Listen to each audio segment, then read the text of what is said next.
में उपस्थित सारे भाइयों को मेरा प्रणाम। हर रविवार को हम सभी आते हैं यहाँ पर अच्छे विचारों को सुनने के लिए, सुनते भी हैं, करते भी हैं, करने का प्रयास भी करते हैं, बार बार असफल भी हो जाते हैं। 2 कदम चले, 3 कदम चले, चल करके फिर असफल हो गए, फिर शुरू से लगना पड़ता है उस काम को करने के लिए। चढ़ना भी है, गिरना भी है, उतरना भी है। परम पूज्य गुरुदेव ने कहा था, अध्यात्म को उन्होंने कहा कि ये छुड़े की धार पर चलने के समान है। इस पर आप चलेंगे तो छुड़ा का धार है, पैर जख्मी होगा, पूरा शरीर भी जख्मी होगा, चलेंगे फिर गिरेंगे। यहाँ से बताया गया ध्यान करिए, मेडिटेशन करिए। भैया 1 सप्ताह किए थे, 2 दिन 3 दिन छूट गया, फिर से वहाँ से सीरियल वाइज छूटता चला गया। ऐसा नहीं होना चाहिए। ठीक है, 2 दिन छूटा, उसको फिर से मैनेज करेंगे। 2 दिन छूटा, अगले दिन जा कर के 20 मिनट का करते हैं, उसको 40 मिनट कर लिए, वो मैनेज हो जाएगा। उसको पूरा का पूरा छोड़ना नहीं है।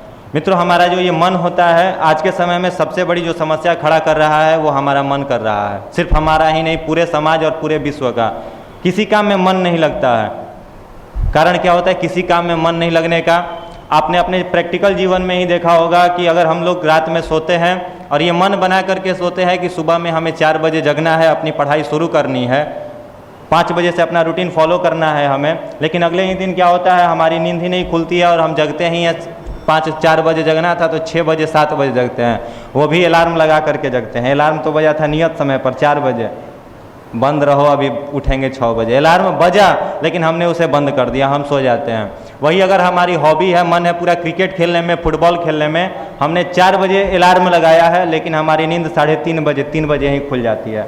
मित्रों, जिस काम में मन लगता है वो काम करने के लिए हमारा मस्तिष्क, हमारा शरीर अपने आप हमें विवश कर देता है, और जिस काम में मन नहीं लगता है वो काम हम चाह करके भी रूटीन के अनुसार करना चाहें वो नहीं कर पाते हैं। सबसे पहले तो मन लगाना होगा। अगर सचिन तेंदुलकर के पिताजी कहे होते कि तुमको फुटबॉल में अपना कैरियर बनाना है, हॉकी में अपना कैरियर बनाना है, खूब अच्छा भारत रत्न कहे जाने वाले सचिन तेंदुलकर भी फेलियर की गिनती में गिने जाते हैं।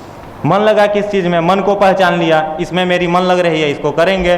और युवा कौन होता है? जो विपरीत परिस्थिति को भी अपने अनुकूल बना ले। विपरीत परिस्थिति जो होती है उसको भी अपने अनुकूल में कर ले। हम लोग कैसे हैं कि अपने परिस्थिति है तो अच्छी चल रही है, उसको भी हम लोग प्रतिकूल बना देते हैं। अनुकूल परिस्थिति को भी हम लोग प्रतिकूल बना देते हैं। स्वामी विवेकानंद की एक घटना हम आपको सुना रहे हैं। जिस समय वो शिकागो में थे, शिकागो वृत्तांत आप में से सभी ने पढ़ा होगा। शिकागो में अपना व्याख्यान दे रहे थे स्वामी विवेकानंद। गए मंच पर, उनको बोला गया कि चलिए आपका अब स्पीच शुरू होने वाला है, आइए। जितने सारे वहाँ पर धर्म गुरु थे, कोई पादरी धर्म, कोई ईसाई धर्म, कोई सिख, इस्लाम धर्म, सभी धर्मों के ज्ञाता वहाँ पर उपस्थित हैं। सभी ने उनसे कहा कि अब आपका व्याख्यान होने वाला है। विवेकानंद का हार्ट बीट बढ़ गया। उनका जो हार्ट बीट बढ़ गया, पूरे शरीर से उनके पसीना निकलना शुरू हो गया। विवेकानंद कहते हैं कि मेरा और थोड़ा सा कुछ देर के बाद व्याख्यान करवाइए, मैं थोड़ी देर के बाद बोलूँगा।